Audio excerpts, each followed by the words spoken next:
Hey, how's it going, guys? Let me know if the mic volume's okay. We're gonna be getting started pretty soon.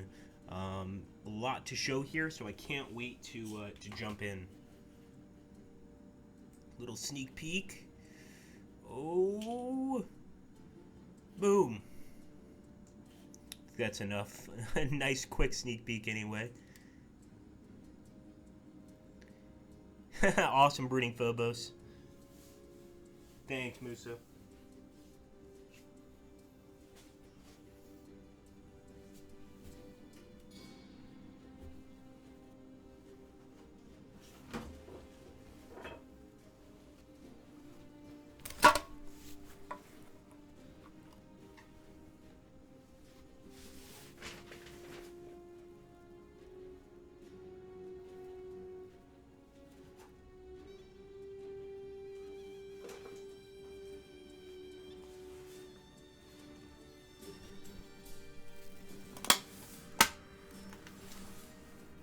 Hey, how's it going, Ariman? Good to see you, man. Sorry we didn't have many streams back on the channel this week. It's been a busy 2 weeks, let's say the least.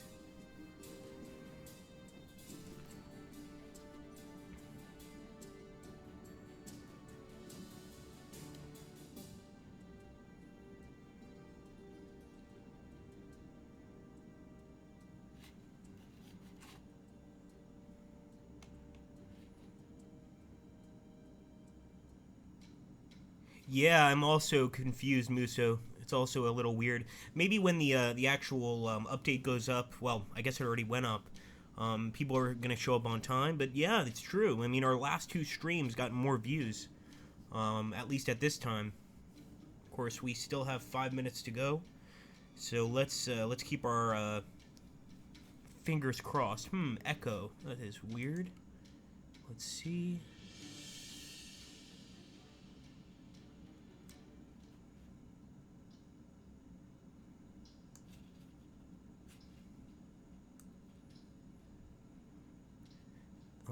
One sec, let me try something.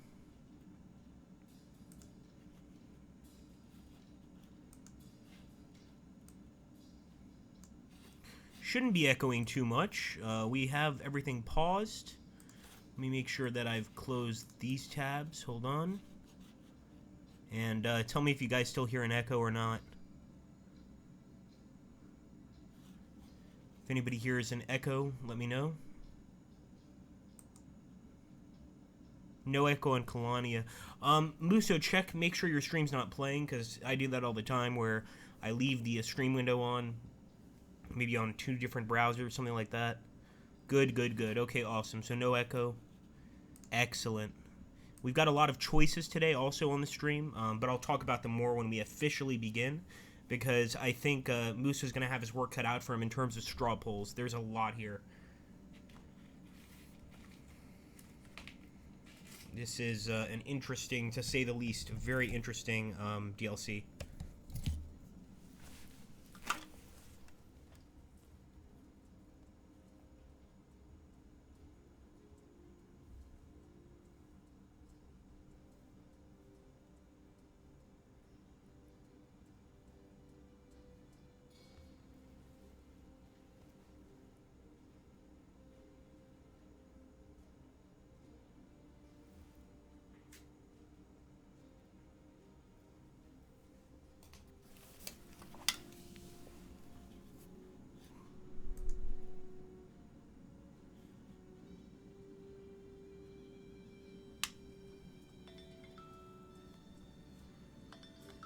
Oh, it's a little reminder for the stream. So we still got 2 minutes, and I definitely want to wait for this one because we have a lot of voting to do. Hey, how's it going, Dave? How's it going, Lancier? Brooding Phobos, of course. Pixel, Laird, all of the regulars. Philcus, how you doing? I don't understand your question, Philcus. Can you try to repeat? I have to make a video for French people.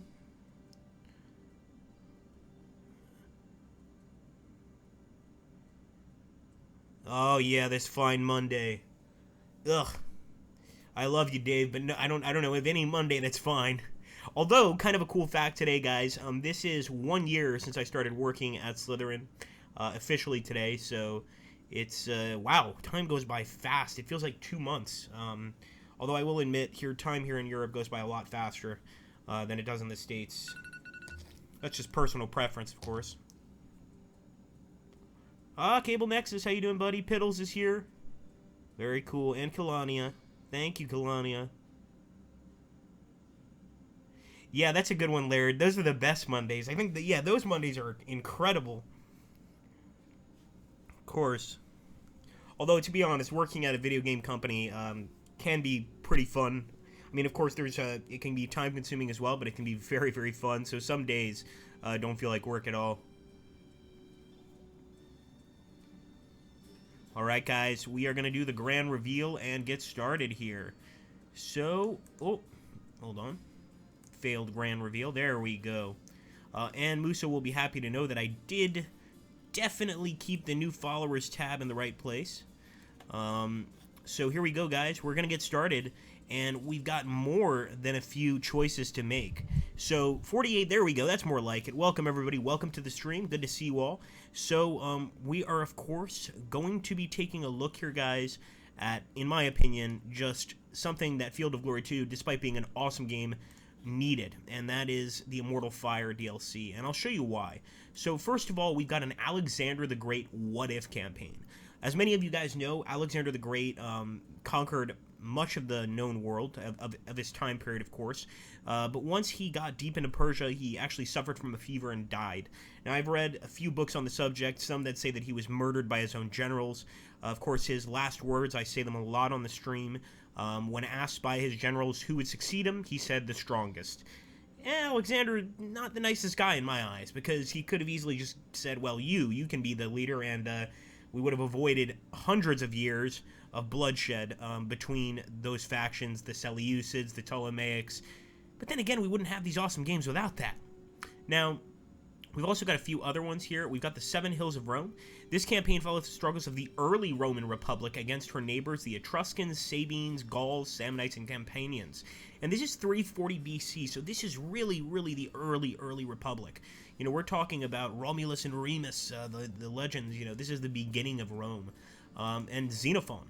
Now, this one, I think you guys will also find quite cool. This campaign follows the military career of Xenophon, the famous Athenian soldier and historian who recounted it in Anabasis, the history of 10,000 Greek mercenaries who set forth with Cyrus the Younger to fight his brother Artaxerxes II for the throne of the Persian Empire, then had to march all the way back through hostile territory after Cyrus was killed in battle near Babylon, and that was only the start of his adventures. He later went on to take part in a Thracian dynastic war, to march with the Spartans against the Persians again in Asia Minor, and to fight on the side of the Spartans against his native Athens. Ooh, interesting. And of course, Seleucus Nicator, who was one of Alexander's greatest generals, possibly one of his, one of his heirs, one of these, not an heir apparent necessarily, but certainly an heir, a potential heir, to say the least. Let's take a look here at the chat. Kalania says everything she knew about Alexander the Great, she learned from Iron Maiden. Yep, that's pretty good.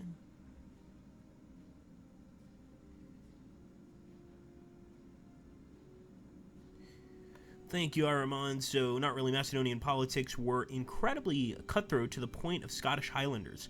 If anything, the generals really wouldn't give a crap and just form their own kingdoms anyway. That's a good point. That's a good point. I think certainly Alexander was wise, and that would be something to consider. So, what we're going to do now, we of course have these multi-battle campaigns. I do want to add that several factions have been added. You've already seen a few here with, of course, the Athenians. There's also the Spartans that have been added for you guys to enjoy. But I'm going to let you guys decide what campaign you want to see. So, Muso, I need you to please create a poll here. We're going to have Alexander the Great, what if? Okay, so just Alexander the Great.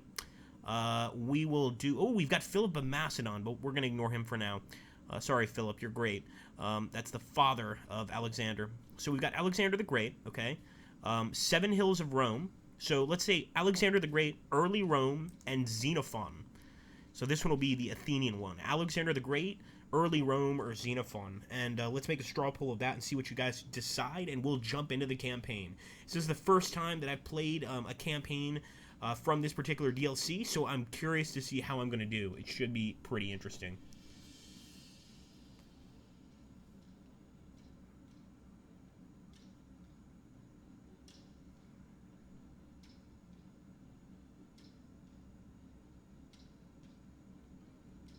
I honestly don't know, Philcus, if his cavalry is any good, because I haven't played yet. So, I think so. I mean, I think Alexander was known more for his hoplite formations, but I could be wrong.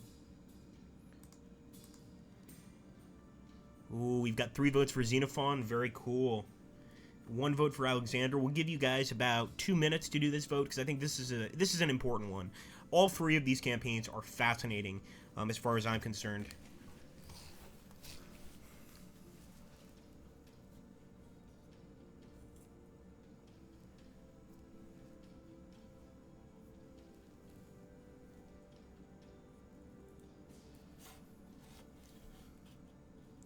All right, we're going to refresh here. Ooh, we've got a tie. Alexander the Great and Xenophon, 1 for early Rome.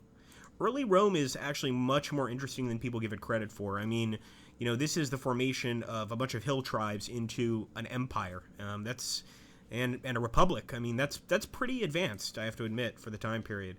All right, we've got 4 for Alexander the Great, 10 total votes, 3 for early Rome, 3 for Xenophon. We're going to give it another minute here, because this is a close one. I think this is the closest of all of the polls we've ever done. Oh, absolutely, Pixel. We're definitely going to be able to show both Alexander and somebody else. We definitely want to try to cover as much as possible. So let's take a look at the straw poll, and this is going to be the final one right here. Wow, 4-4 Alexander the Great and Xenophon. Oh my goodness, we need a tiebreaker. Come on, guys. We know where there's a lot of lurkers and we don't mind you guys. We'd love you to join the chat, but if one of the lurkers can make a vote here, that would help tremendously, because we want to make sure to get a fair result here. So this is first past the poll. Whoever gets the next vote, it's Alexander the Great. 5 for Alexander the Great, 4 for Xenophon, and 3 for early Rome. Here we go, my friends. What if Alexander the Great didn't die? Let's see. We're going to jump in and check it out. And this would be incredible. I mean, I have no idea how different the world would be today if Alexander had managed to continue. Is it possible that we would have a much more Greek, maybe like Western Asia or something like that? I'm not sure. Alexander actually was eventually started kind of getting some disrespect from his generals because he was becoming very Persian, and they didn't like that. You know, they were Macedonians to the core. So we're definitely sticking on the tribune level, and I'm going to keep to a static fight. Kep? What's Kep? What's a Kep? We need an emoticon for that. All right, having already conquered the Phoenician city of Tyre during your conquest of the Persian Empire, you now plan to conquer Tyre's great western colony, Carthage. Wow, and her empire. But first you must secure your route by taking Cyrene and the other Greek colonies on the Libyan coast. Well, we're going to offer battle, and we are, of course, the mighty, mighty Macedonians. For those of you that missed our first Field of Glory stream, we played as the Macedonians and absolutely crushed the enemy in a campaign as Macedon, and actually won that campaign. So these guys are good, and we know it. We just need to know how to use them properly. Obviously, a lot of phalanx formations. We need to be a little more defensive than usual. Look at this army. Oh my goodness. This is cool. Okay, first things first, let's get a few elephants. You can never go wrong with a couple of elephants, right guys? I'd like to think so. I like to put one over by the cavalry and one over here sort of with our infantry units. Some veteran armored cavalry would be great, but I actually want to get a veteran Pike Phalanx.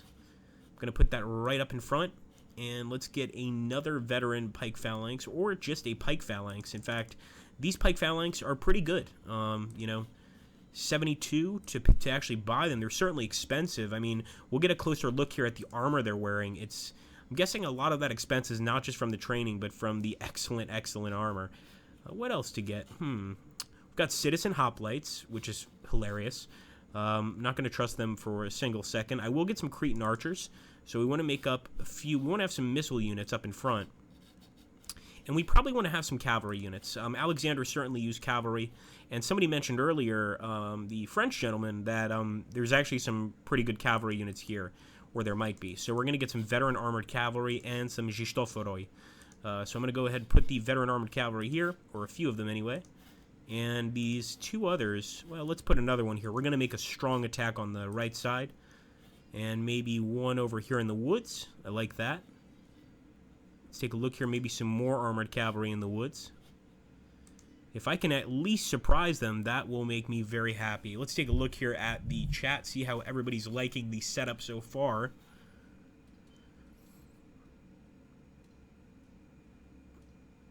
Yeah, and it's also possible, Arimon, that somebody could make Cyrus's campaign eventually. Hey, how you doing, Yogic Fire? Vote Alexandra, says Philcast.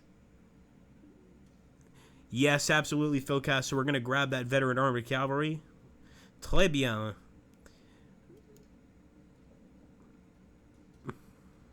Hey, how's it going, Wolf? Good to see you. Don't know the game? Well, you're about to find out a lot. So this is actually a DLC for the current game.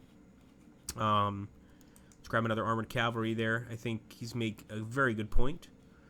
Our French friend here. To try and sort of even out both sides of our cavalry. But now we've got to focus on 196 to spend, and I think I want to spend it. Look at this, Indian archers, and they actually, look at that. They look Indian. That's a really cool addition here. I'm going to use them for sort of my main force. This is weird. I can't put them on the front lines like my other archers. I hope that's not a bad sign. Let's grab another one. Put him here. We could get some mercenary hoplites. They're not awful, put it that way. Although light javelin horse are just so fun to use. Let's use some light horse archers. After all, we are in Persia. We should be learning from the Persians. So let's grab some horse archers here. And with our remaining 60, I'm not interested in the Thracians. Maybe we'll get one unit of mercenary hoplites. I think that's fair, more or less. And we will accept. And I want to get a frontal view of this army because this is pretty cool. Just imagine how much this would cost, and the fact that Alexander had to go so far with a lot of the same men. Of course, many died along the way. Is incredible. Just the fact that these guys would follow him that far. I don't know if I could do that. I'd probably get about 1/5 through the campaign and sort of run away. Hopefully, they're not very good at capturing runaways and just start a farm or something. Honestly. So we're going to accept that, decent deployment mode, and we will end the turn. Confirm. Okay, so we're facing the Iranians. These guys I haven't faced before. There's a lot of citizen hoplites, though, here, and I'm hoping that Alexander will be able to trample over these forces. The Iranians shouldn't be too difficult, at least I hope not. So let's go ahead and move our forces forward. We're going to, of course, move our missile forces forward first. I didn't like the way that worked very well, but maybe we can actually get a shot with our light horse archers. Oh, yeah, we can. Fire on those light javelin men. 20, nice. Let's try to get another one over here. We're going to fire at the same one. 17, I'll take it. Now, I also don't want to give my position here in the woods away. Then again, got to do it eventually, right? So let's move up just a bit. There we go. That's not too bad. Move our cavalry up as well, and I'm going to move our cavalry up just a little bit more. I want to clear this annoying hill. If you guys look here, this could cause problems for us later. I just want to fight over open ground if I can. There is some rough ground here, and if I can, I'm going to try to get past it so that once we actually make contact with the enemy, we're not fighting over rough ground. That's not going to be good for anybody. Okay, ending the turn, guys. Here we go.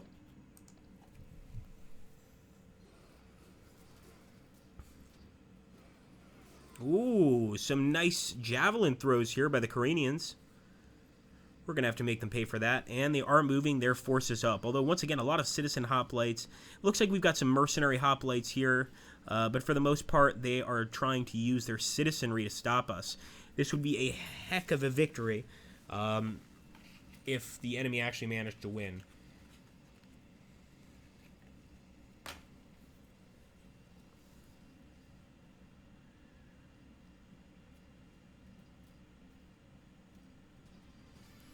Okay, back to us, and I really want to make that unit run, so I'm going to go ahead, I'm going to fire. 37. Man, come on. This skirmisher unit can take a lot of damage. There we go. Finally disrupted. I'm going to move the Cretan archers here. No, let's try something else. Let's move them here. I didn't want to have to move them so close, but looks like all we can do is get a shot here on the citizen hoplites. Good enough. 17. And can we get another shot on them? 32, and we actually had one drop finally. Now, of course, you have to keep in mind that this game is not necessarily to scale in terms of the amount of forces present. We may very well have killed hundreds of men there. So, for instance, if I click a unit here, let's click one of our units, you can see here the strength, and this represents how many forces are in there. So, for instance, this light horse or archer unit has actually 302 men total. So keep that in mind. From here, look how far these Cretan archers can fire. Oh, that's fun. Let's see if we can't get forward with our Indian archers. Wow, do they really have to wait for the phalanx to move forward first? That's weird. Okay, fair enough.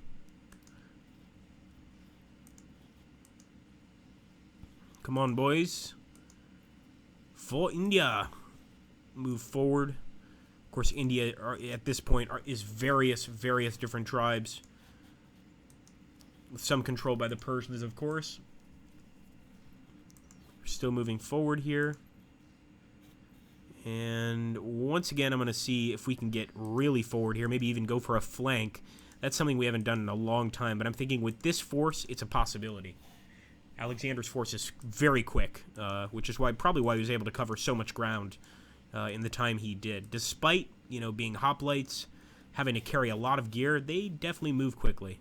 So I'm not moving those cavalry. I'm going to leave them there, sort of make the enemy think I'm a little weaker than I really am, and then put them into action.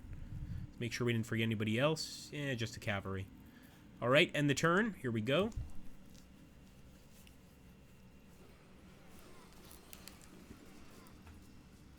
Ooh, they're getting close with their spearmen.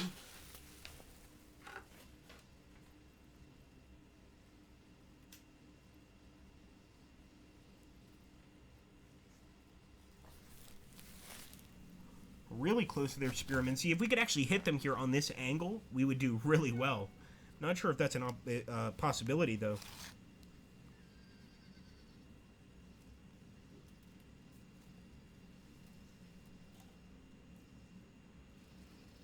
Oh, they've got chariots. Look at this, guys. Oh, we've got to get a closer look at those chariots.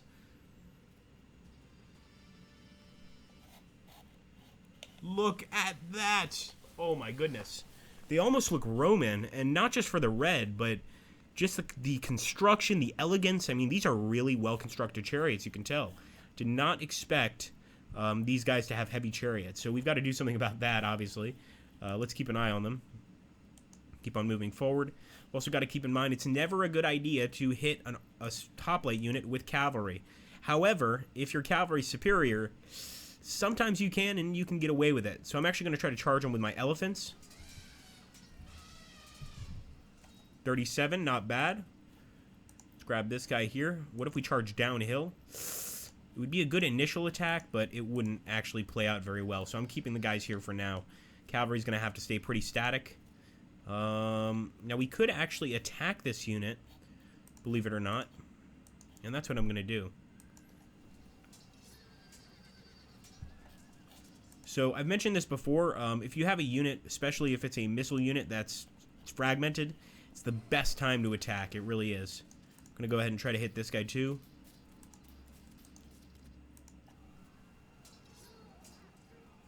There we go. He's fragmented. He should break pretty easily on contact. In the meantime, I'm going to keep on firing. 57. Nice. Keep moving that phalanx up. We don't want to move it up too much. We just want to keep everything nice and tidy. And eventually we'll go for a massive attack. I think at this point we can reveal our cavalry. We've also got Arcadios, son of Xenocrates.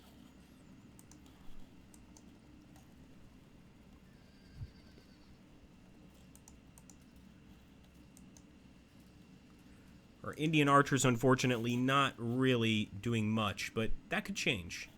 So I'm going to do the same here. Move up. Move up with the elephant as well. Move up with this guy, and even move up with Alexander himself. That's right. This is Alexander. He's a bit away from his cavalry, but I'm not too concerned. Just going to hold my position and hope for the best. How does this look like to you, though, guys? And, of course, if you want, you can absolutely bet on this fight. I don't know if Musso wants to start a bet. Go ahead and bet some slits, because we will finish this one for sure. Whether we win or lose, we're going to finish it. Ooh, look at that. Absolutely great. We can get a great shot from here. Love these Indian archers now. Look at that. The distance is incredible. So we just need to find sort of a little bit of open ground, and we can fire off 42 hoplites getting killed there or wounded. And we're going to end the turn right now, guys. Here we go. Ah, you want to fight some elephants. Now, they are spearmen, so... Nope, they're still disrupted. Good work, elephants. We are, however, not quite attacking uphill, but we're getting very close to that. We are still on the rough ground. This is what I was trying to avoid. So we might have to fight this over rough ground. What can I say? Things happen.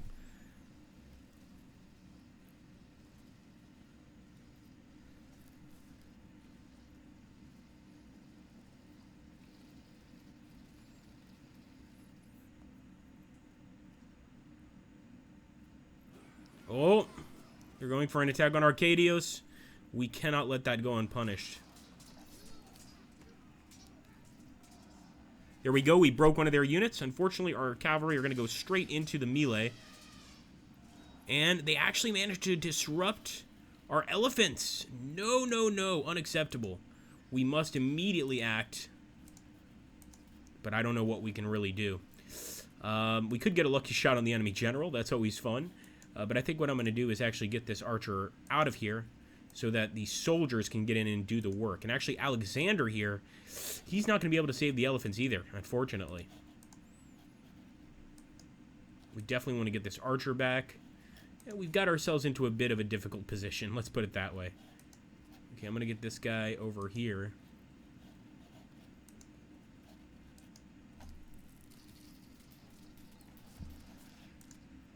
Let's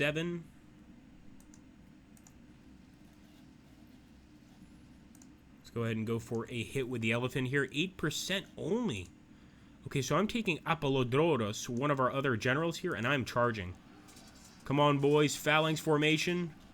130, they broke. Beautiful. And actually, I don't mind our elephant charging through.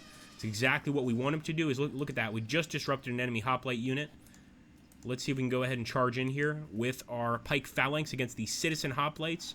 Remember, we're well trained.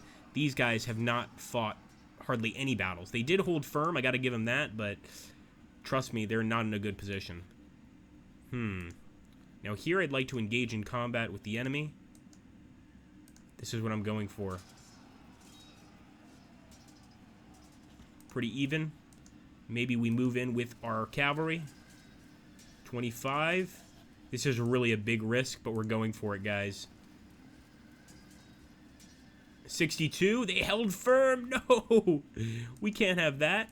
Alright, in this case, we're going to turn Paramonos. And I think I'm getting these Greek names right. When I was in the U.S., I actually lived in a Greek neighborhood, Astoria. So I think I'm doing an okay job. Okay, here we go. No, that's not going to work. Alexander, you stay back, buddy. We're just going to keep Alexander back here. We don't want him to have any trouble at all. But we still have a lot of troops here. Okay, let's see how this would work. Beautiful. Look at this guy's veteran Pike Phalanx. 130, incredible the enemy held firm. I thought we had them for sure. And we've got actually something in front of us that looks pretty tough. Mercenary hoplites. They can definitely be a pain. Oh yeah, we're going to let them attack us. In fact, I see a possible route coming here. Now with Arcadios, I'm going to attack the enemy here just because I want to avoid getting trampled by the rest of the enemy. That did not work the way I thought it would. What if we send this guy in? Now, of course, the hoplites are going to be able to attack us from the side, but I think it's worth the chance. 25.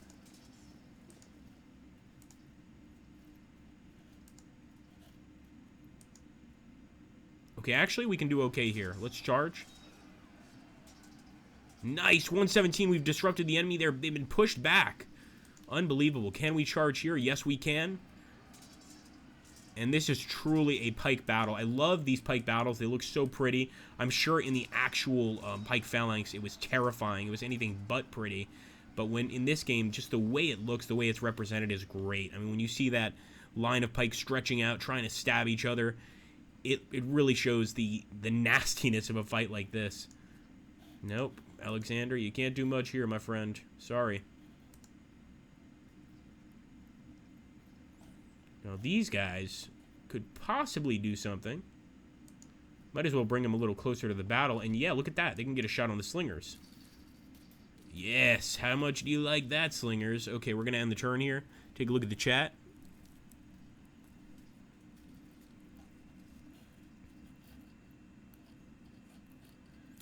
Oh, my favorite combat mission game of all of them is, and I can't remember the name, but it's the one on the Eastern Front. I used to play it when I was a kid. Actually, and really used to love it so much. Okay, I think we end the turn here. Not much else to do. Ooh, interesting. We could actually get an attack. I don't know how on this unit. I don't know how that works, because we're quite far from him. Interesting. Okay, we'll try it out, and we will end the turn.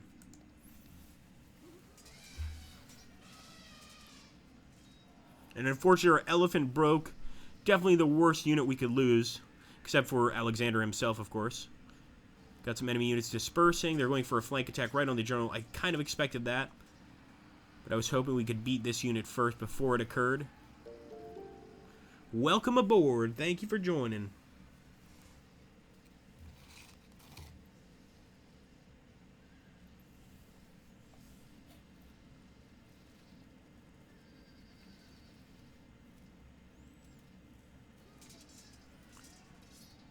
Oh, he held firm, but he's going to break next turn. Come on, guys.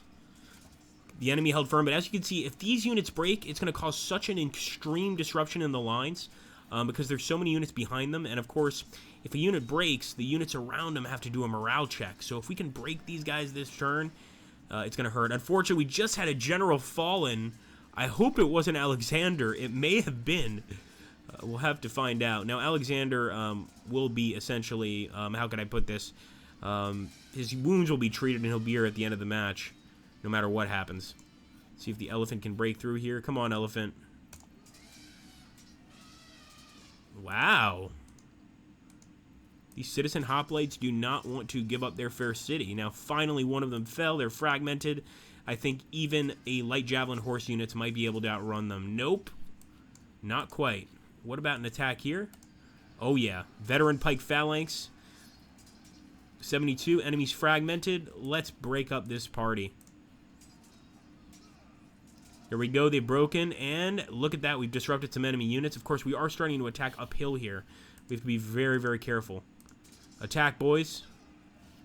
37, let's see if we could break them here. And once again, another unit broken, although this one can actually run away. Most of the units in this case held firm. I think they realized they could still escape if they have to. And we might even attack with our citizen archers here in a charge. When the enemy is impacted like that, I'll do just about anything to get rid of it. Enemy broke. Now these Iranians are getting hit with a lot of damage. But unfortunately, not many of our units can move up, so we're going to have them move down. And considering that's the bottom of a hill and rough ground, I think that might actually work out in our favor. Let's see what else we can do here. So I see an enemy general here, and Ichares, son of Cosmos, is the commander-in-chief. If we could kill this guy, we could end this battle pretty quickly. So Alexander's still alive. That's the good news. The bad news is we don't really have many other options. So we'll go ahead and we'll hit them. Nice shot! And let's see if we can maybe fire with our archers. 47, and breaking this unit would be a huge boost. They held firm. My goodness, how do they hold firm for so long? They held firm again. They held firm again. Wow, they realized the importance of actually holding there. I wish I could run away, but I can't with Paramonos. He might go down pretty soon. No, I'm not going for the attack. Might as well just let it resolve on its own.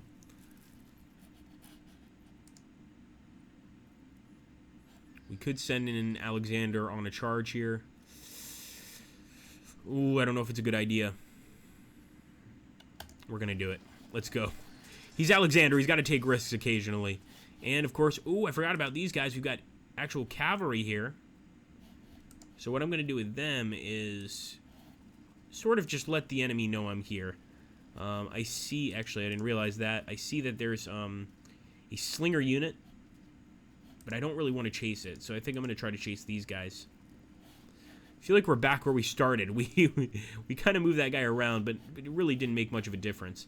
I will, however, take the light horse archer and move them over here. And I'm going to take these Indian archers and basically start getting as close as I can to that left side. Unfortunately, we can't shoot from here, but we will be able to eventually. Let's move up here a bit. Come on, boys. Give us a shot. Doesn't look like it's going to happen this turn. Take a look here quickly. Oh, don't worry. We'll see some Spartans for sure, Toys and More. I promise you that. We won't leave this stream without some Spartans. In fact, just to be safe.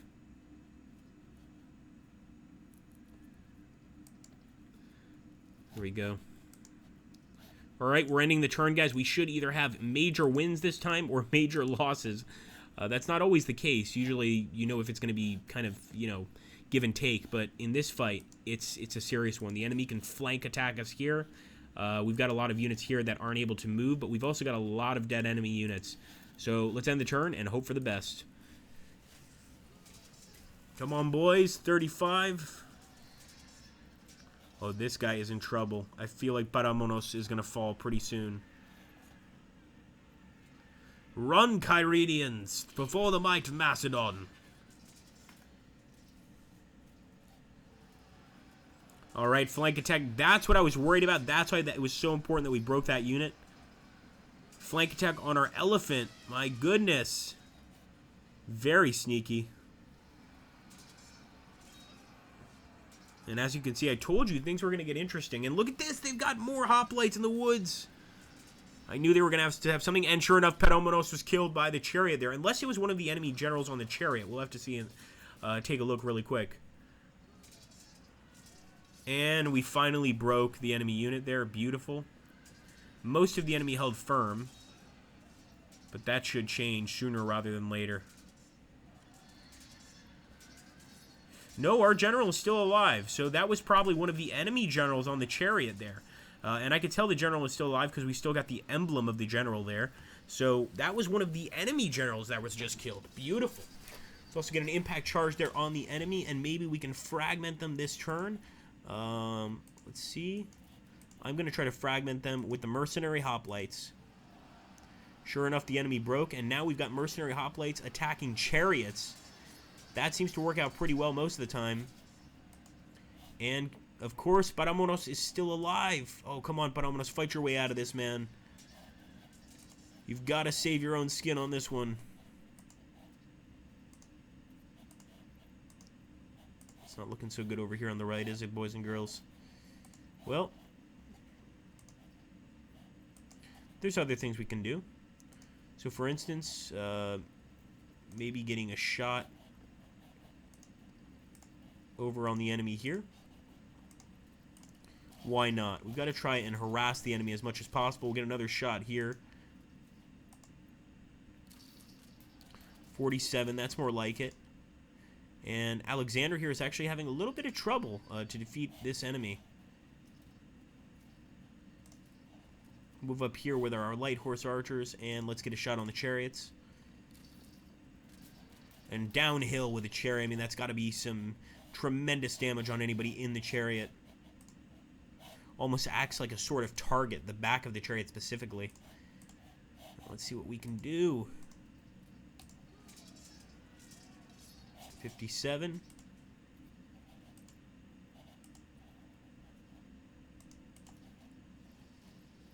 Fire. Beautiful. Now what I'm going to do is charge right in here. Unless I can charge with this veteran Pike Phalanx unit. Oh, yeah. And try and hit the raw hoplites. These guys are even lower than citizen hoplites. They've basically just been drafted into the war in the spur of the moment. And right now they're actually doing pretty well against our elephants. So let's smash this unit. 87, disrupted, beautiful. Let's go again. Come on, boys. Full Macedon. They held firm, but we pushed them back. That, of course, is the key. And I'm also going to go ahead and open fire on this unit. I think we can even get a shot with our Indian archers. Beautiful. They actually held firm, but look at that. One of them dropped face first. And let's see how we do on an attack. I think it's actually going to go pretty well. So here we go, 107, and they still held firm. I'll give it to these guys. The Iranians have been probably the bravest faction so far, because we are definitely winning. But they still manage to make our lives difficult. Let's see what we can do here. It's not going to be very effective.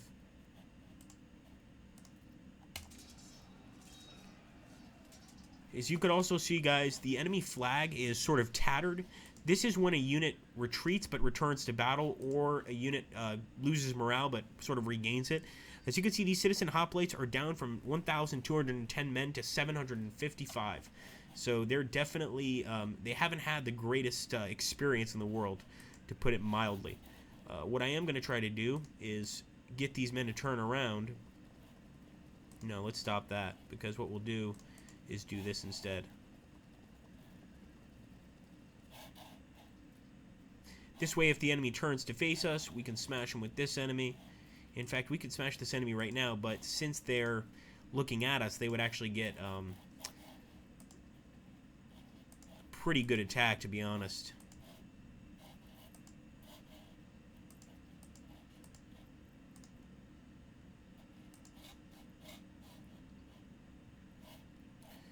I don't know, guys. It's looking really, really kind of half and half here. I mean, we started off really well, but I'm not sure if that's going to continue.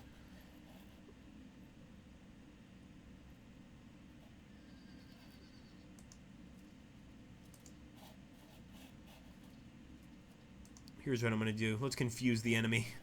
Now they're going to have to turn one way or the other. And we'll end the turn, hoping for the best, as always.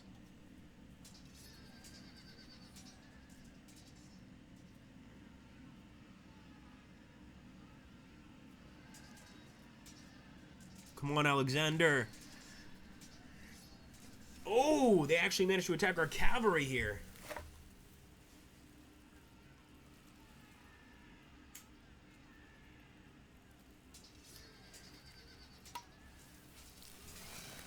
Come on, elephants. They held firm, but the elephants are wavering.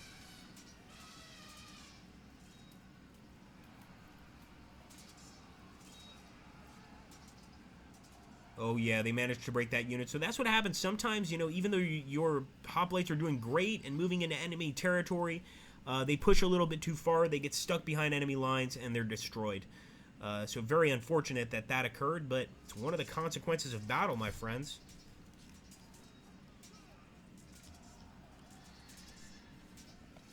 Fragmented right there. Come on, boys, you can do this. Welcome to the stream. Thanks for stopping by.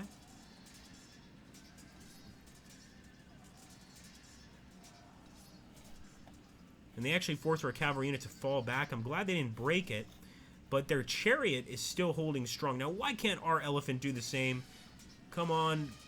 Oh, you were so close, elephant. Now the elephant rallied. Just as I said that, the elephant rallied. That is cool. So, of course, he's going to have to attack this unit and try to break them. Breaks. Routing, and we've got some disrupted enemy units. Of course, we still have some enemies in front of us, which is not helpful. And these guys, of course, stopped their combat because they just won, basically. Let's see what we can do here. No, I don't want to form a square. Not yet, anyway. Charge. So I really like the checkerboard formation of the Romans, but what I've been discovering with my Let's Plays as you know, any sort of Hellenistic unit is you can sort of recreate that square with the phalanx. If you just keep on attacking the enemy unit as much as possible, basically, you know, you can eventually sort of be able to checkerboard quite a lot of enemy units here. So there we go. Enemy dispersed. Unfortunately, we got our cavalry in a very bad spot. Good job, Agrippa. And what I'm going to do is turn towards the enemy. I want to turn towards them. No! Bad. There we go. Now they have to make a decision. Who are they going to attack, and who's going to flank them? At least I think that's the decision they're going to have to make eventually here. While that's going on, we could start moving forward with some hoplites. But first, let's fire off some rounds. Always good to soften the enemy up before a major attack. Same with these guys.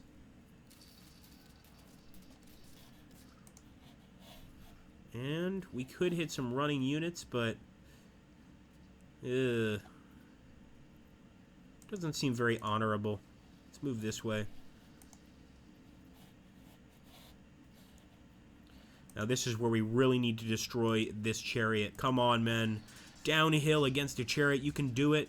They held firm. It's unbelievable. We still haven't lost our general, but he is so close to going. And thankfully he's not the commander-in-chief, but he's powerful enough to determine quite a lot of things on the field.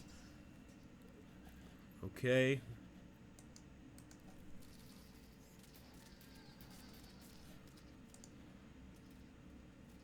And believe it or not, we could get a pretty good flank charge on this guy. I know that's not the greatest idea, so I'll turn and shoot.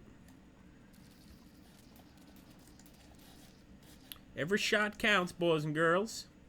And that is true. That is the truth. Every shot really does count. This guy is not in the best shape, so I'm going to turn and try to break him.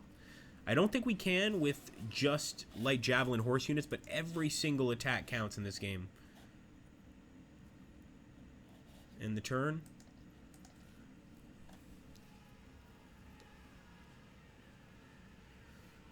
I like how they formed a square. It's, well, I don't like it. It's good tactics on their part.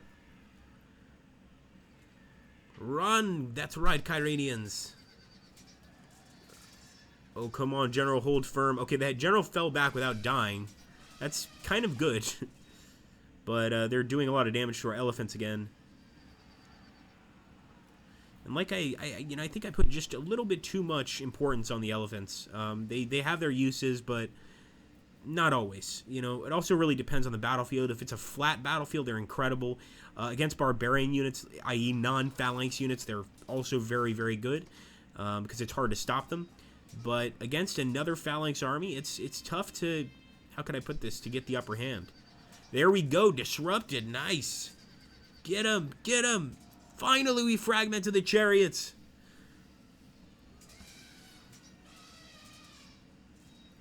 And our elephant is holding firm. Beautiful. So I'm first going to go with an uphill charge with Apollodorus, leading some veteran Pike Phalanx. And of course, he pushed them back. I mean, this is a professional soldier. We're going to do the same here, but first I want to see if I can soften the enemy up. So let's get some shots on them. And now we'll charge in. 105, they held firm, but trust me, they're not going to be holding firm for long. 40, oh, I love seeing those guys go down. Charge.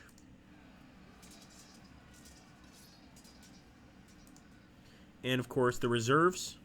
The veteran Pike Phalanx reserves, mind you. And they're disrupted, of course. With veteran Pike Phalanx and a Pike Phalanx attacking you, you're not in such a good spot. Let's put it that way. So, we've got Alexander here. And I trust him to break through. Come on, Alexander. 65, and we disrupted the unit. That is the power of a hero for sure. Start moving this guy over here. And actually with Paramenos, maybe we can break the chariot. Let's go for it. Yes, we broke the chariot. And we're chasing it, so Paramenos can stay pretty safe as long as he keeps this route going. Attacking that chariot would be a terrible idea. And actually a flank charge here would work pretty well. So even the smallest unit can make a difference when you're flanking, honestly. Ooh, nice. And you know what? After all this, I think I am going to chase these slingers. Oh, they put up an okay fight. Must have been the woods. And the enemy can't make a decision, so I might have to make one for them, or I might have to just focus on other troops. No, I'll make the decision for them. Oh yeah, that didn't work out so well. At least we're where we want to be without really being there. Charge. And again, these are definitely gambles I'm taking here. And let's fire at this unit if we can. It's out of shooting range. Impact would be pretty strong, but he's not totally broken. So I'm going to just turn and fire at these guys. Just 7. Come on, guys.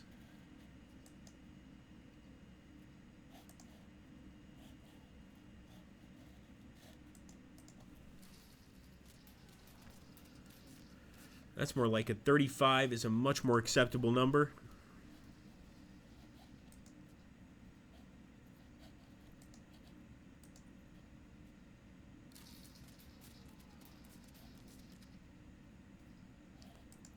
Let's take a look here at the chat. How are you guys liking the battle so far?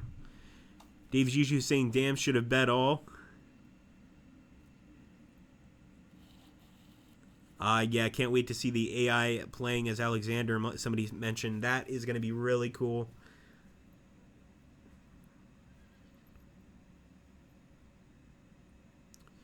If Alexander dies, the battle is lost. No, Strategus. So, since this is a campaign battle, basically what will happen is the battle will continue until the end, and if we win, then Alexander is basically, he's been wounded, he's treated, and he comes back the next battle. So there's always an answer. All right, ending the turn.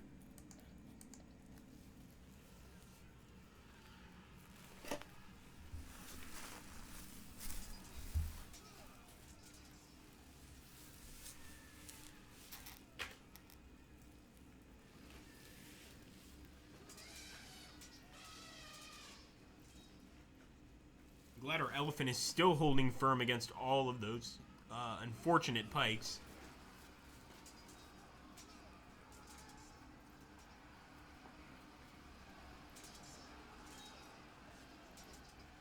Oh yeah, he's in trouble. This is the unit that took out the chariot. And now a chariot is attacking our cavalry with some serious consequences.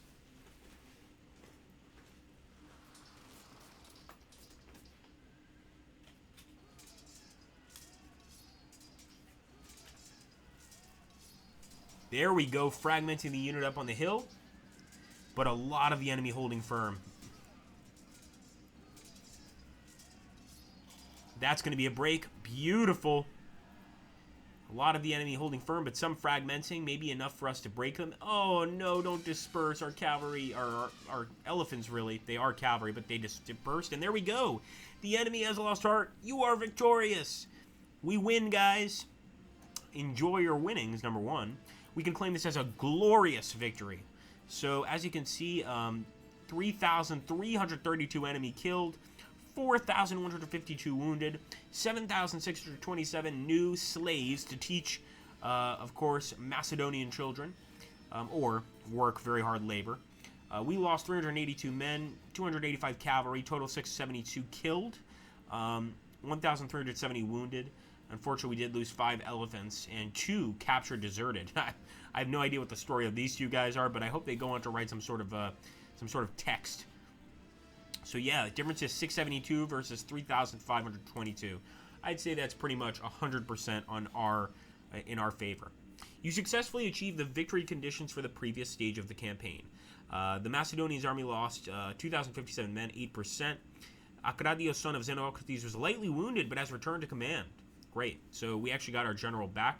That doesn't always happen. You know, sometimes they die for good. The Iranian army lost 16,032 men. Xiphoros, son of Ankiotos, was lightly wounded, but has returned to command. So the enemy general also came back to fight. So having added Kyrene and her sister cities to the Hellenic League, your next target is Carthage.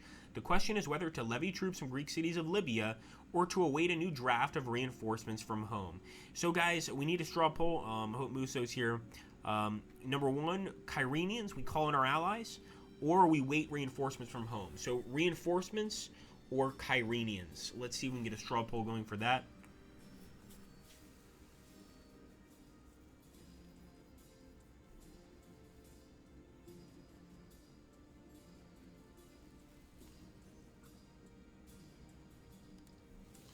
Let's see. Yeah, I want to wait, personally. I think we're going to wait. Because I want to get Macedonian reinforcements, so I'm going to await reinforcements. They're not likely to be as numerous, but they're going to be Macedonians. They've shown their valor before. Let's see if they can show it again.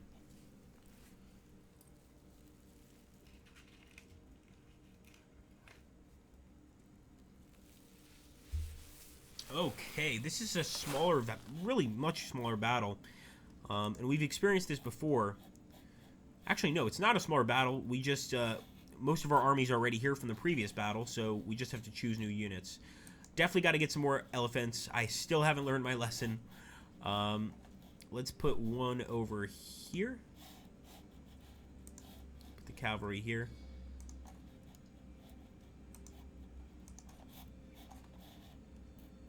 And veteran armored cavalry, always helpful. I will say that the, is it the Alexandrian? I guess more of the Macedonian. The Macedonian cavalry has been really helpful to us. So I definitely believe in these guys.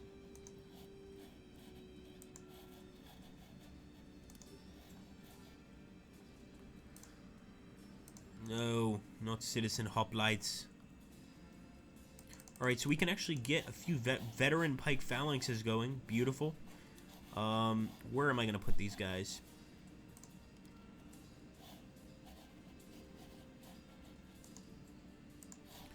There we go.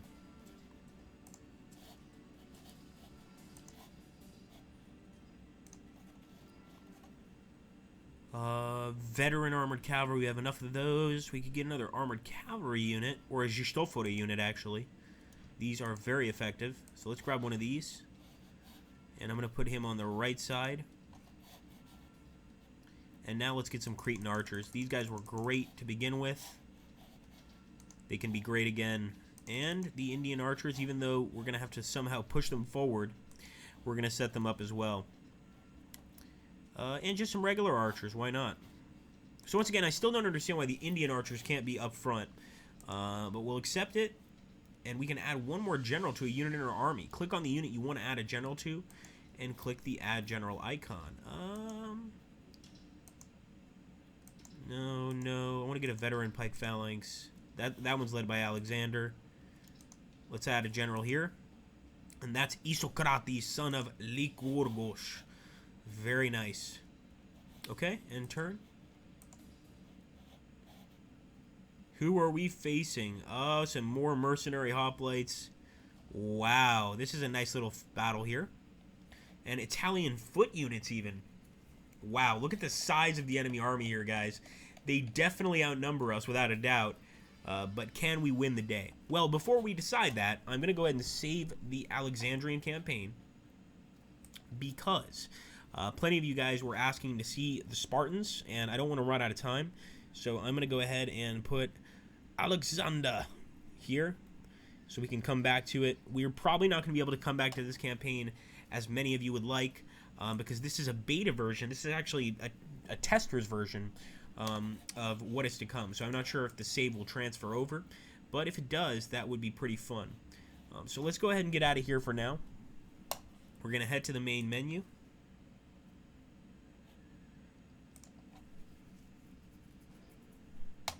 And we're just going to take a look here at the battles. Let's do a custom battle. Actually, let's take a look at the epic battles. I haven't seen the new epic battles. Spartacus, Immortal Fire. Let's take a look at Immortal Fire.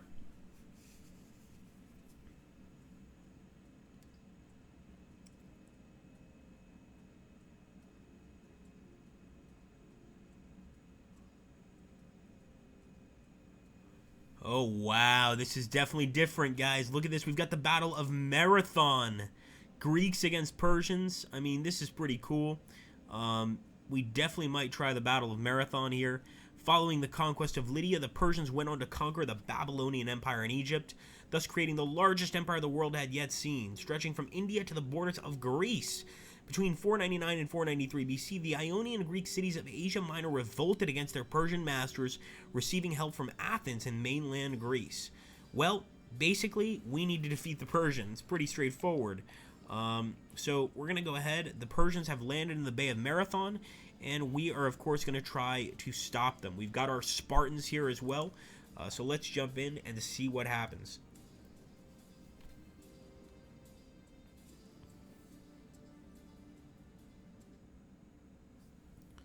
Okay. Interesting. We got a lot of citizen hoplites here, not the army I was looking for. Let's get some armored citizen hoplites.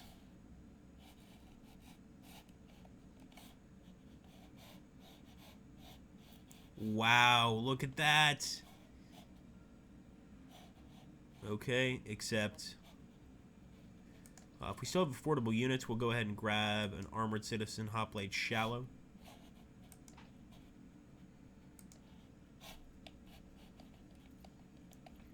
Very, very strange looking battle, to say the least. I guess I'll start it off. So first things first. We do have a few armored citizen hoplites, so not all is lost, but the Persians look determined. No, I didn't want to do that. There we go.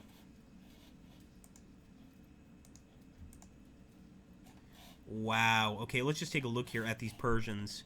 A lot of scupping afoot. So a lot of these foot soldiers, they're not only able to fire bows, they're also able to fight on foot, thus the name, pretty well.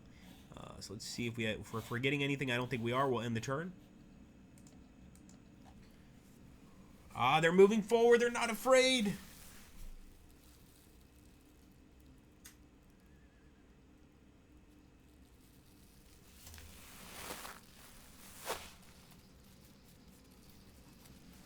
Oh man, lots of actual fire here. My goodness, look at that. So with their ability not just to defend the area, but also to fire, they can be shooting at us at the same time and then engage us in melee combat. That's a huge advantage. Look at that. They're just picking our guys off little by little. And every guy counts. So that's over 100 men easily that have been wounded or killed. Well, we'll fight in the shade. Who said it? Who said it? Let's see who gets it first.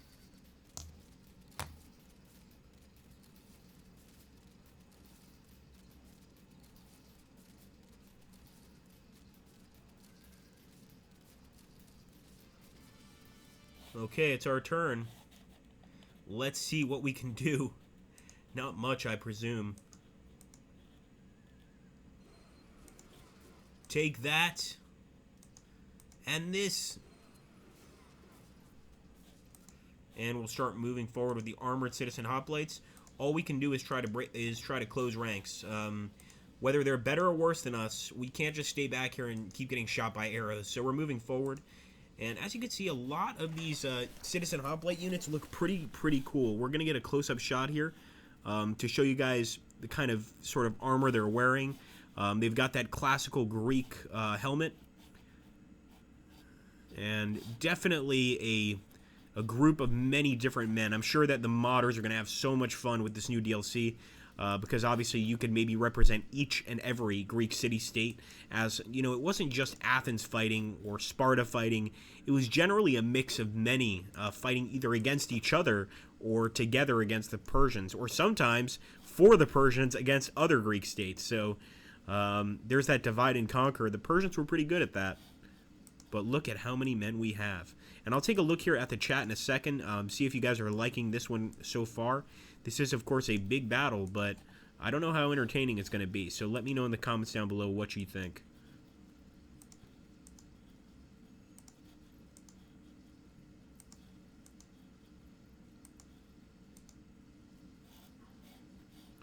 Okay, armored citizen hoplites. And, of course, Callimachos, the commander-in-chief. We're getting really close. We'll get a bird's eye view of this because this is going to look epic on a battlefield.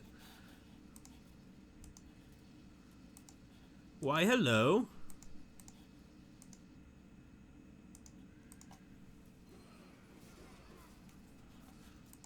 18 down.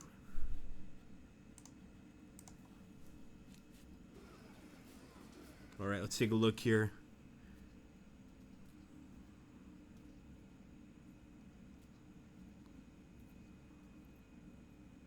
Looking good. 6 dogs of war. How you doing, dogs of war? Good to see you here, man. Okay, we're back to the fight. Let's end the turn. First, I promised you that, guys, that bird's eye view, and I want to take a look at it, because look at this. Have you ever seen a prettier approach to a battle? These two forces are about to clash, and I don't know who's going to win. This ground is not rough. This is pretty flat, open ground, so I guess the better man wins. Let's end the turn. Yup, they're still using those bows. And they might succeed in breaking some of our units. They've disrupted one. I mean, it's a very effective technique. You know, have men that are trained not just in the art of archery, but also in the art of spears or swords. It's a real advantage to your army.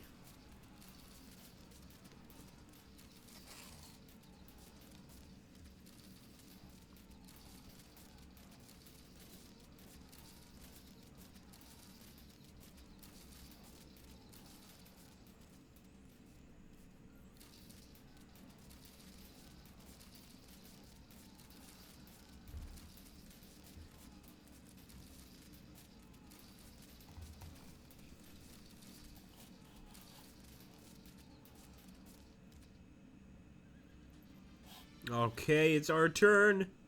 We're going to keep targeting this guy first of all.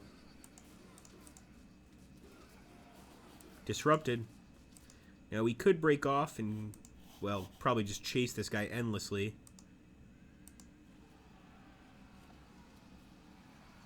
And actually, we managed to charge here on the Persians. 13-11. Let's see what it actually looks like. So, the good news is, I'll give you the bad news first. The bad news is, in terms of a charge, it's a total gamble. In terms of an actual protracted fight after the charge, we definitely have the advantage. So, I'm going to take the risk. 14. Now, a lot of our men could be forced back, but we must take this risk. We're engaging them and hoping for the best. There we go. We've already disrupted one of them. And on this one, we might actually win with a charge as well. Maybe. Fragmented. Look at that. Ah, these Persians. They're seeing some Greek strength. United Greek strength, of course. Uh-oh. Right there, we finally got pushed back, and a brave Greek warrior did, unfortunately, meet his fate.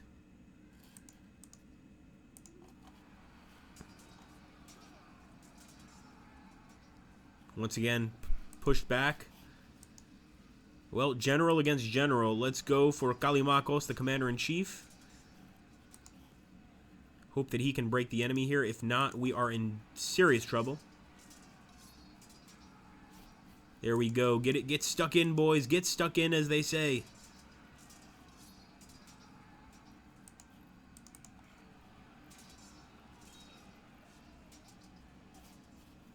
So again, very even right now.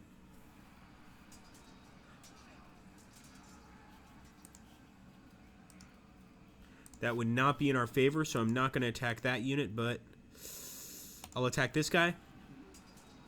And actually, our chance of a victory here is still pretty low no matter what. The best thing we can kind of hope for is a draw. In fact, it's looking less and less likely that we should be hitting this side of the army. So maybe we'll just hit one side, but there's so many units. I'm amazed. Now you are disrupted. Charge. Again, at least we're closing the enemy in on both sides. I'm hoping that's going to help.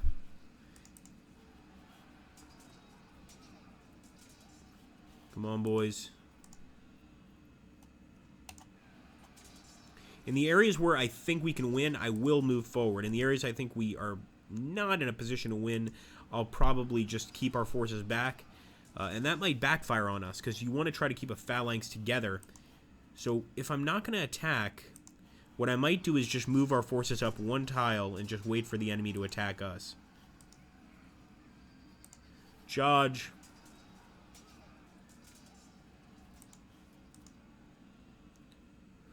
Go for it. Militares. Everybody should know militares by now.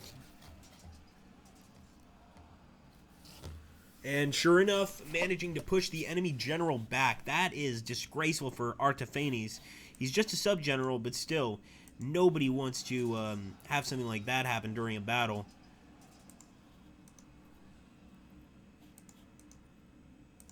And let's go ahead and assist our friends here. Might not be able to break the enemy just yet, but give us time.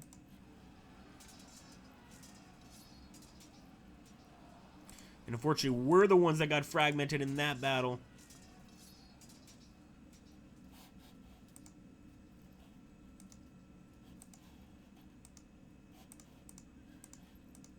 And actually, I'm not even going to move forward. I'm just going to keep these guys here. The problem is we've got a general here.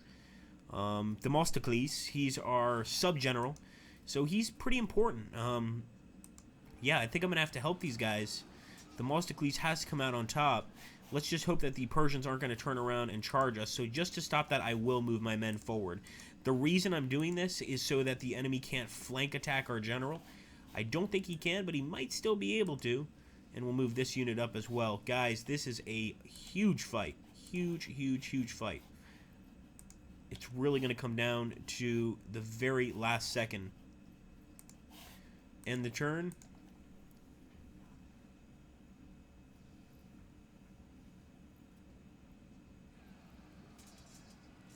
Alright, so they charge our weaker unit.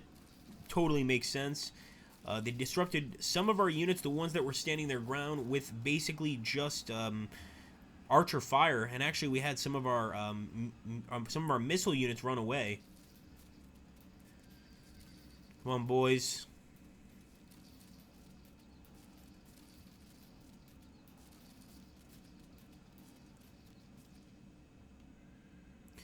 The combat phase approaches.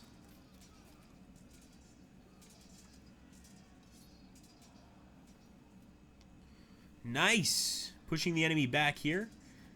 Fragmenting the enemy on the right even more. And breaking an enemy unit. Hey, guys. We're doing okay on the right. Another unit broke due to a morale check. Another unit broke due to a morale check. I don't think I've seen that in a long time. And look at this. We've disrupted the enemy sub-general Otanis. It looks like on the ground, our hoplites definitely have an advantage.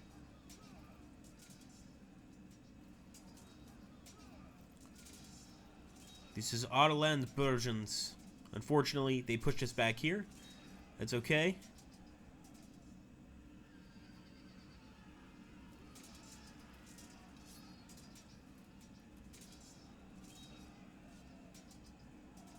There we go. We've disrupted once again another enemy unit. The battle's starting to look a lot better here.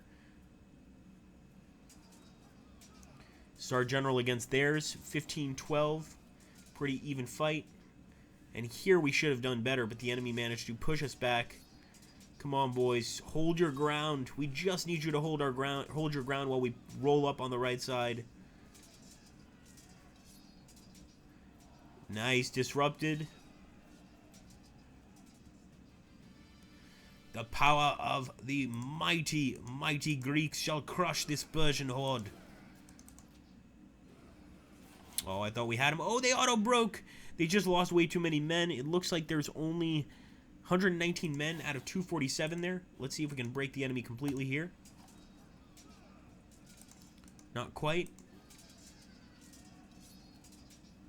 And they've broken. Wow.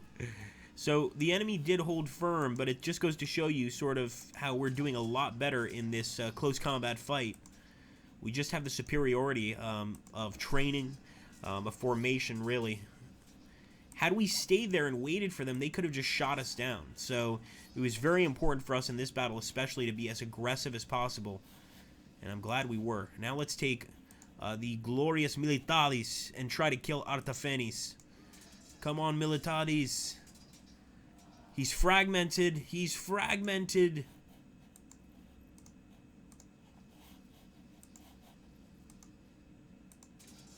This unit is going to crush us if it manages to get an attack in. So let's try to break this one first. Held firm despite taking a grievous, grievous hit. Fragmented. Oh, they're pushing back. And unfortunately, some of our guys are a little worse for wear. But incredibly, Kalimakos and all of our generals are doing great against the enemy generals. So I hope this affects the enemy, especially if we manage to break them, like with these fragmentations. You know, we could eventually really, really crush the enemy with these kind of altercations. I'm going to go ahead and fire. Fragmented. Can we break him? I think we can. Ooh, not quite.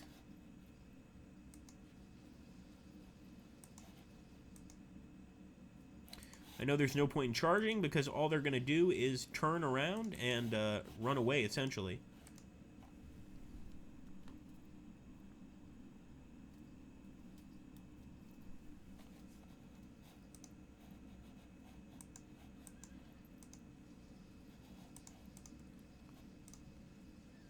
Charge.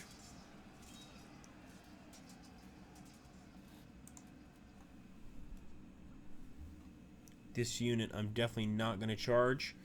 And we are going to end our turn, guys. These are shallow citizen hoplites. I don't know if that's a testament to their personality or how many men they have, but yeah, they're not going to be the strongest warriors on our field, unfortunately.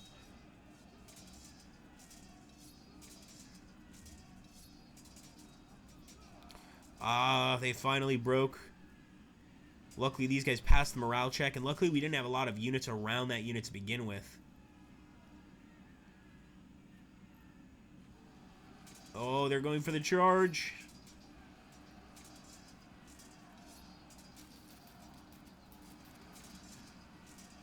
And this is what happens to the units that we kept in the center there trying to just hold the line. They basically get crushed by enemy flank attacks and by enemy missile fire. So that's not a very good strategy on our part, to say the least.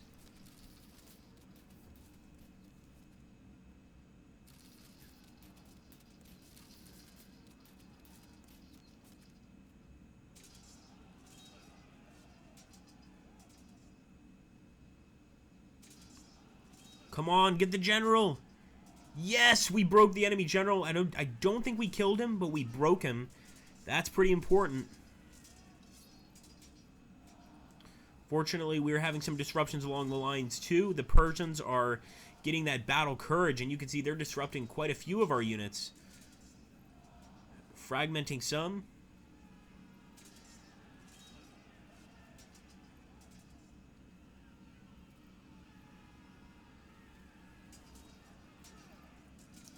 Broke another enemy general. Once again, did not kill him, but broke him.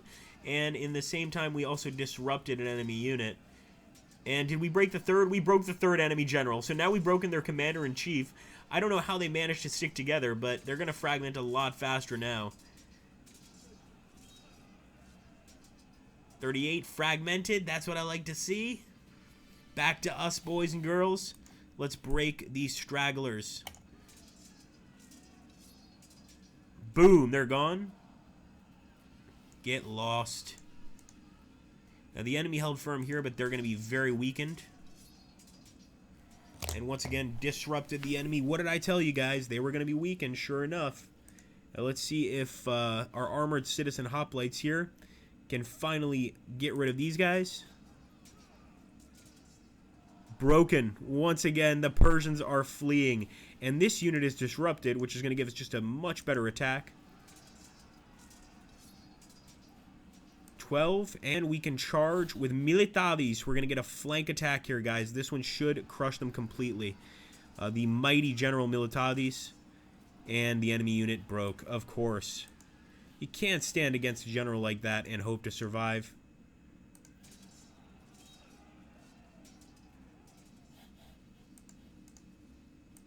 And with the flank attack, we're actually going to get a really good attack against the Skapibara foot unit.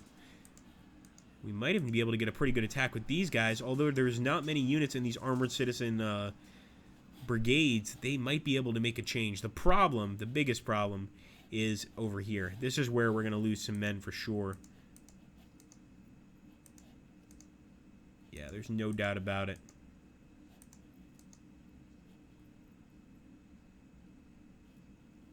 So we'll try to make the best of a bad situation.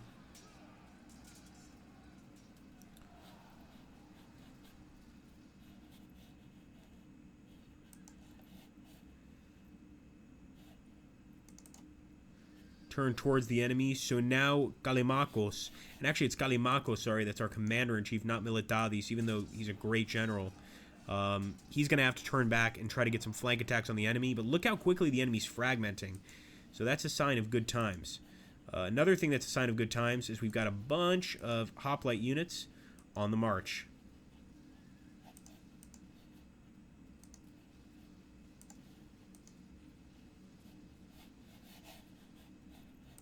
And I think we can also finish these guys off. Auto brakes, beautiful. That's what we want to see.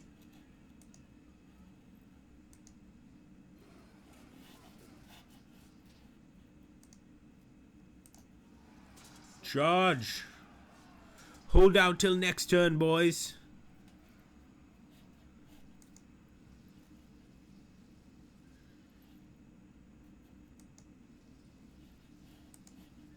Might as well get up close and personal with these guys, too.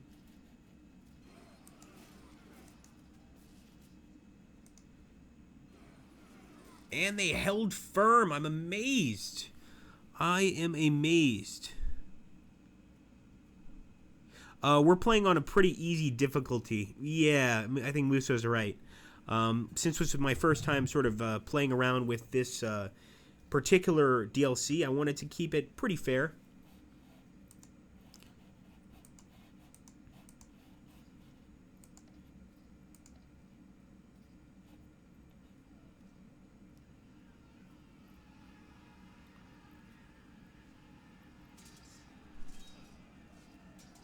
Wow, we actually managed to disrupt the enemy over here. And this is our worst point. I think we're going to have to get the enemy to 60 because they're about to auto-break a bunch of our units, as you can see right there. They've even disrupted the Themistocles. So this could be a turning point. We may have to get them to 60%.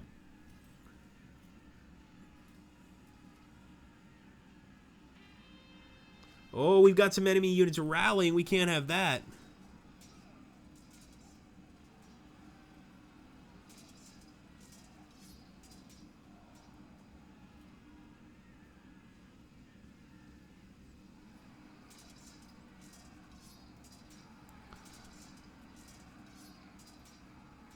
Good work, boys. Hold under any circumstances.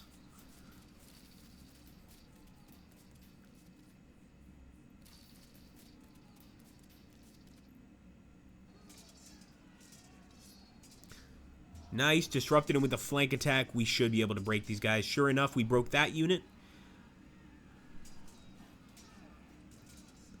Fragmented another. And I think we can break them next turn despite the fact we're surrounded.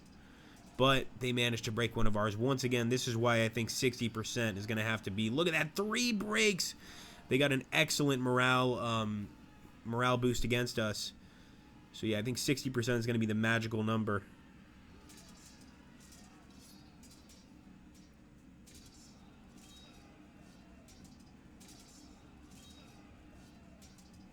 There we go. Beautiful disruption there. And another break on the enemy unit. 43%.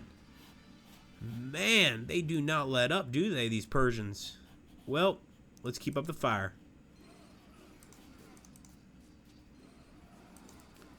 Now the enemy's disrupted. I'm going to keep moving forward with my phalanx. Again, I don't want to stop. You know, we have to remain aggressive consistently to beat the enemy. Move this guy forward too. That should be enough to deal with those guys. In the meantime, I'm going to start moving these guys closer and closer to the enemy units. And look at this, for instance. We had a unit totally turned away from the enemy. Had they been closer, we probably would definitely get a break. Now we may have to settle for... Nope, we got a break. And the enemy actually held firm. Let's hit him here.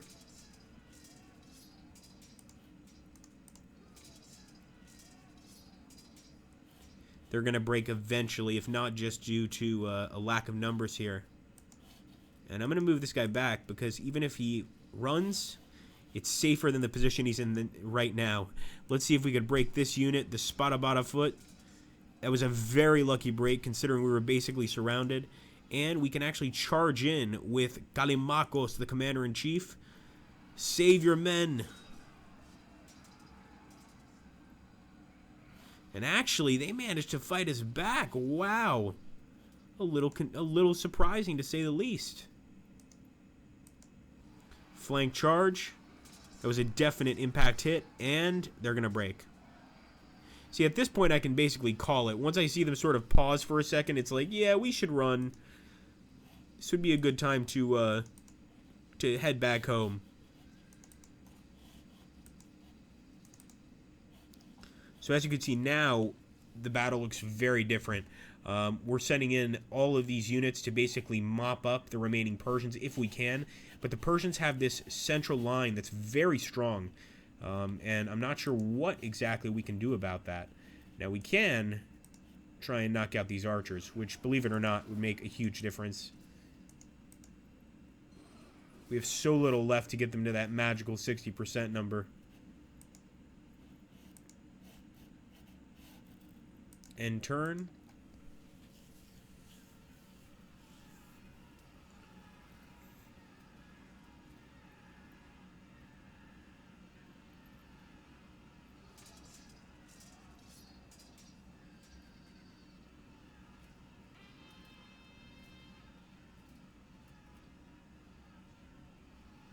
Looks like one of their generals managed to actually rally, so there's still some hope here.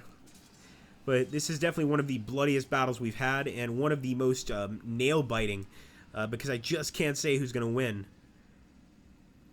Although with all of this Persian archery, who knows? Welcome to the channel. Thank you. Please do subscribe to our Twitch channel.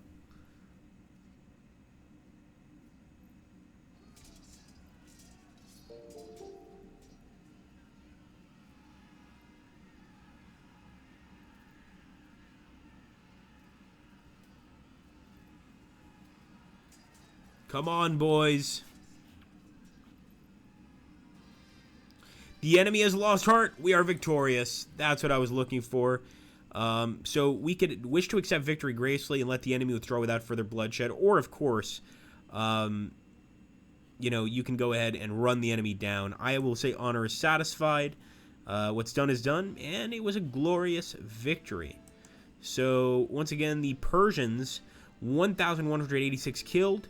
Total, a lot of wounded as well and a lot of captured. We lost 697, so we also came out with a lot of wounded, wounded and killed. But we came out a little better off than the Persians. So that's the end of that. Let's take a look here at the actual factions list. See if you guys notice any new names. So we're going to head back here. To fight now. No. Custom battle. There we go.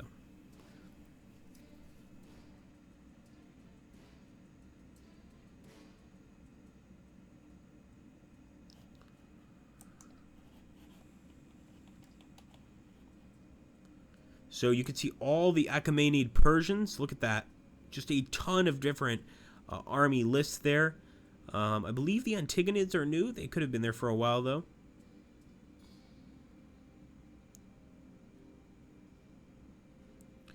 Macedonians, of course, have been around, but there are new iterations of the Macedonians.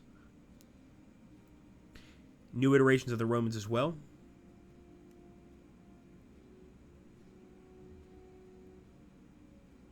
And the glorious Spartans. So this is what I think a lot of people were looking forward to. So we're going to take the Spartans, 461 to 281 BCE. And we're also going to take the enemy army, who is going to be who else but the Persians. So we're going to take the Achaemenid Persians, and we'll get to take a look at some Spartan units here. I know everybody loves the Spartans, so we've got to get a look in here. Okay, here we go. So we've already got some units set up, but what would be a proper unit without some veteran hoplites? So let's grab some veteran hoplites here.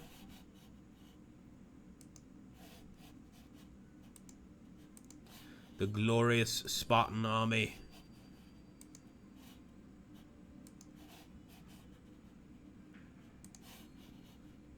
And we're really just going to set these guys up so you guys basically get a look. I will, of course, grab some armored cavalry.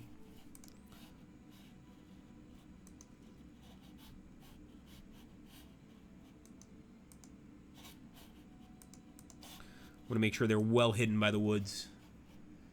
Some mercenary hoplites. First, let's get another veteran hoplite, then some mercenary hoplites.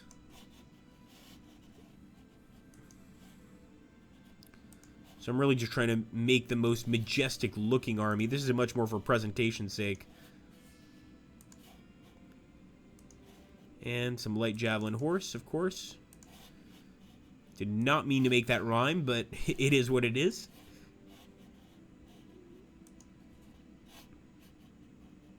Let's get some slingers.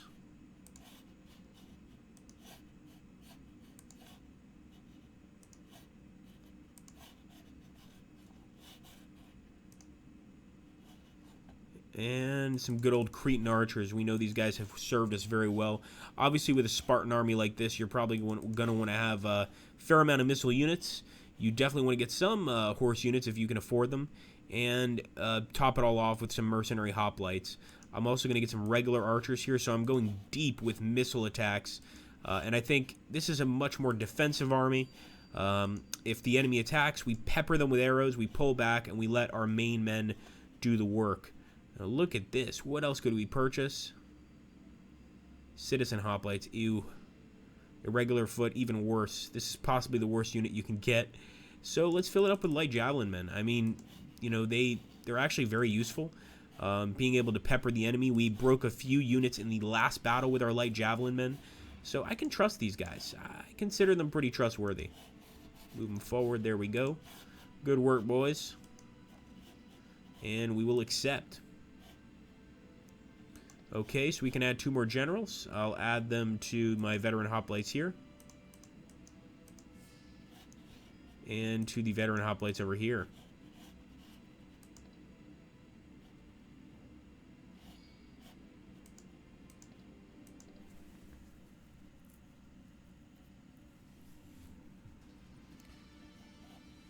Okay, the Persians, of course, as terrifying as ever. Although very Hellenistic in a lot of setup, in a lot of ways they set up.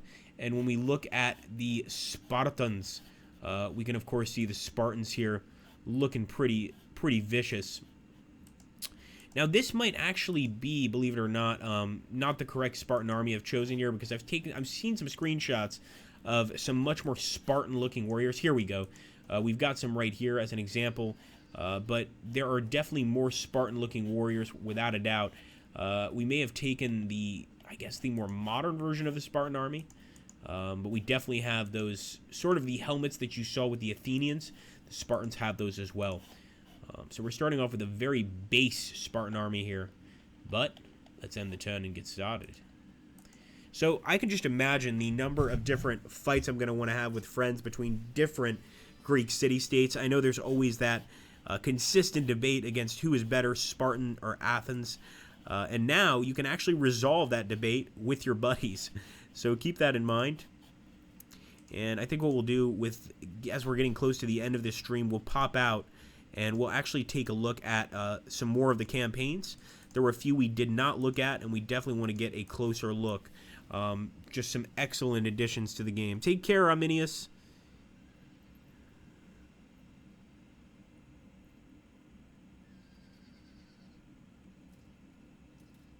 Yeah, it's very possible we got something slightly wrong, because the Spartans don't look the way they did when I was looking at them on the test screen. So I think, once again, this is a beta build, so that might be one of the issues. The Spartans absolutely, though, make a part of the army core.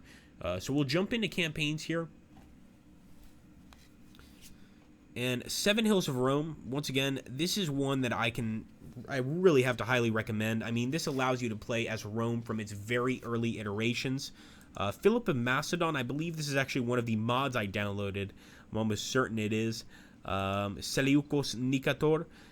This was one of Alexander's greatest generals who, from governor to the satrapy of Babylon, went on to take control of nearly all Alexander's conquests except Egypt.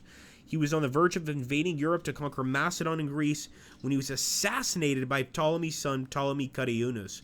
Remember that the Ptolemaics were another faction under Alexander the Great, well, that broke off after Alexander's death. His successors ruled the largest part of Alexander's empire, rivaled only by the Antigonids in Macedon and the Ptolemies in Egypt. Once again, all of these are offshoots from Alexander's army. That's the terrifying thing about Alexander the Great, is even though he was able to conquer such a massive, massive quantity of land, eventually, on his death, that land had to be split up. Remember, kids, always try to have an heir to your kingdom and or empire. So we're going to go ahead and start off just to see sort of the army. So we're going to offer the battle here. And I just want to see what this army looks like.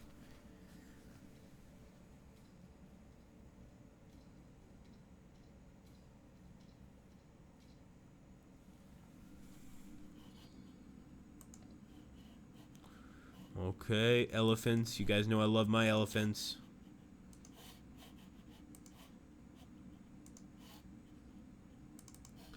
Some Gistoforoi. So actually this looks almost, I mean, there are some very Arabic and Persian units here. We've got Iranian armored cavalry, the Persians. We've got Arab camel cavalry. So definitely a much more non-homogeneous group of Macedonians, basically.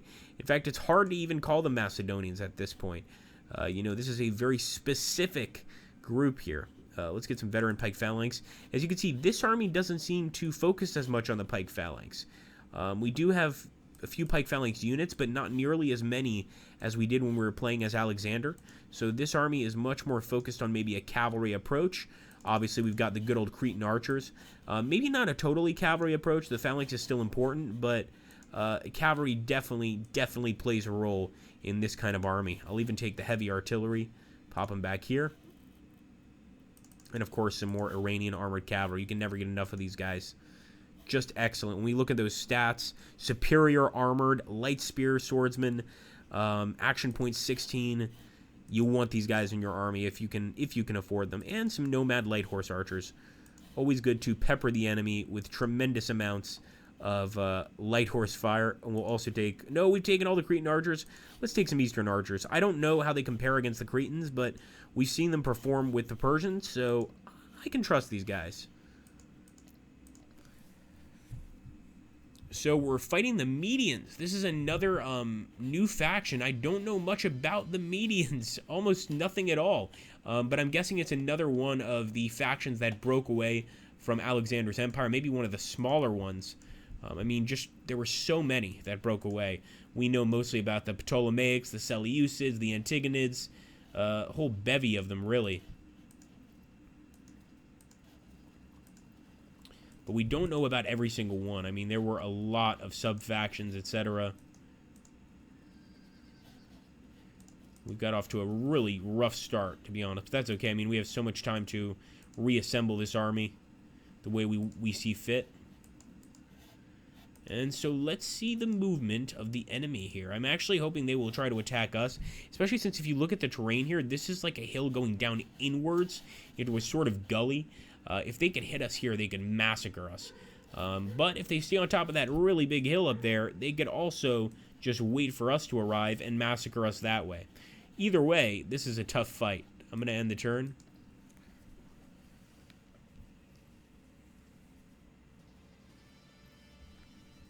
Yeah, they definitely want us to try and fix our army up before we go forward. That's for sure.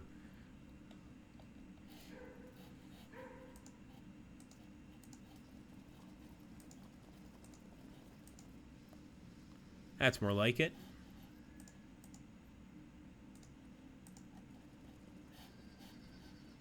It's not perfect, but it'll do.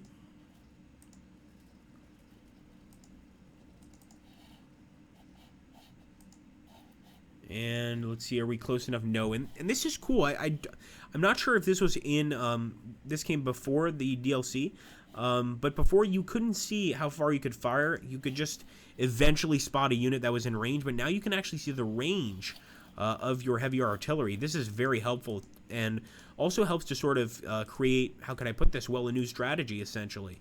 Now you can maybe bring the enemy into an area where you know your artillery is going to be able to hit them, smash them up a bit, and make things a lot easier for most of your men.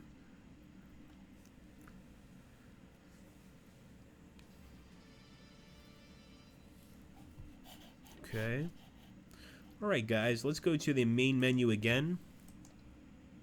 We're going to take another look here just really quickly at the campaign, or I should say the battles, the epic battles available, because there are so many great choices here with this new DLC. We're focusing on Immortal Fire, of course, and this is the 5th century BC, so this is the earliest we've gone into history, essentially. Who knows what the awesome Richard Bodley Scott will think of next. Maybe we'll go even earlier, or maybe a little more into the future. As you can see, though, we have the Battle of Thimbra, the Persians against the Lydians. Once again, I don't know who the Lydians are, a new faction. We've also got Cunaxa, Cyrus's against the Artaxerxes. Once again, I know Cyrus the Great, one of the great leaders of the Persians, but Artaxerxes, not sure about him. A lot of new factions here, guys, to play around with. And, of course, Gaugamela. This is one of the biggest battles between the Macedonians and the Persians. I might even do a separate video on this, just because it's such an important battle.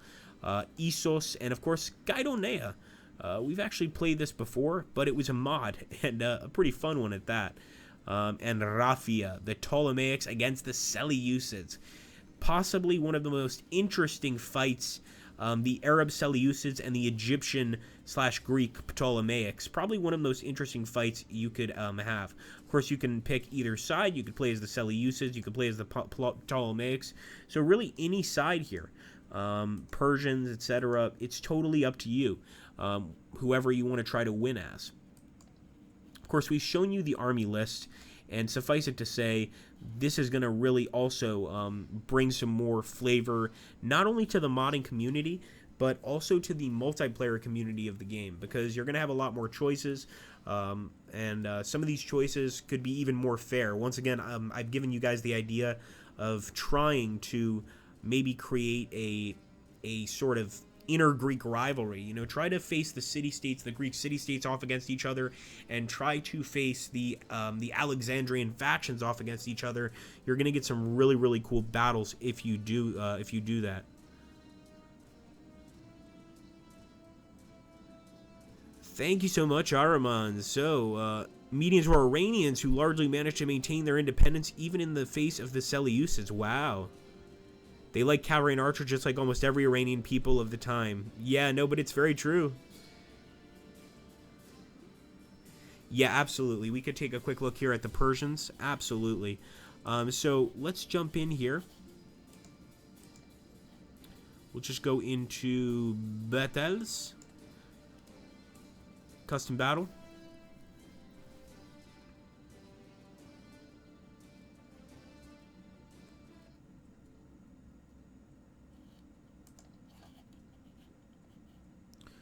We've got tons of Seleucids as well. Somebody mentioned Adaman mentioned the Seleucids. Tons of Seleucids. So we're gonna take the most early the most recent version of the Achaemenid Persians to 329 BC. So we're getting closer and closer to the birth of Christ, or Common Era, whichever you prefer.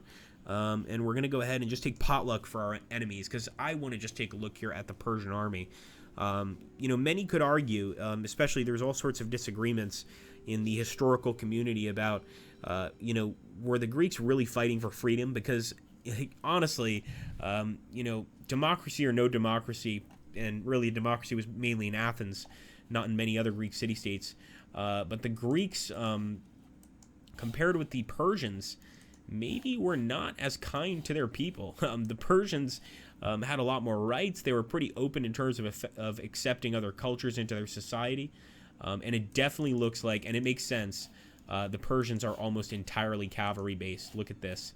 We've got a few raw, irregular hoplites, but this is most certainly, and maybe the first in the game, heavy cavalry army. I mean, with this army, you're focusing on almost completely cavalry. Very few units, and the ones that do exist are terrible. Irregular foot.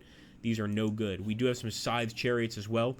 Now, keep in mind with scythe chariots, you have to be careful. The horrible thing about them, they're great for breaking enemy units.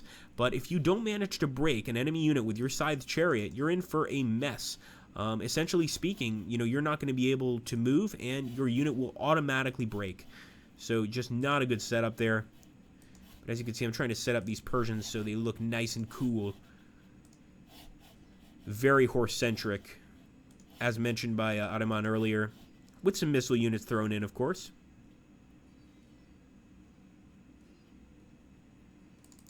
Grab some light horse archers. And I think we'll just go ahead and accept for now, because we just want to get a nice look at the Persian unit. They just look awesome. I mean, period. The Persians, maybe, some could argue, the most advanced empire at the time. Look at the Iranian armored cavalry. It almost looks like they're embroidered and enshrouded in gold. And they may be. They may be. The Persians had a lot of money to throw around. Look at these chariots. I mean, just beautiful. Almost looks like something from another universe. It's just a tremendous amount of color here goes into it, into each of the uniforms, each of the costumes, and you could tell the difference between the Iranian armored cavalry and the Persians. And look at this. Look at the weapons they're holding. Looks like in one hand they have a sort of spear, and in the other hand a sort of hammer. So that's an interesting combination of weapons.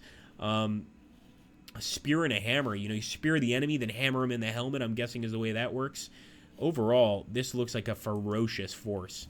Nonetheless, guys, I want to thank everybody for showing up to the stream, and thanks to Ataman for asking us to look at the Persians. They look awesome. They look really, really cool. I do want to thank everybody for showing up once again. Make sure to check out our straw poll to decide what you want us to stream next week. As always, thank you so much for watching. Musa will share our channels. You should absolutely subscribe to them. Stop by, share some love, and I hope you all have an awesome, awesome day.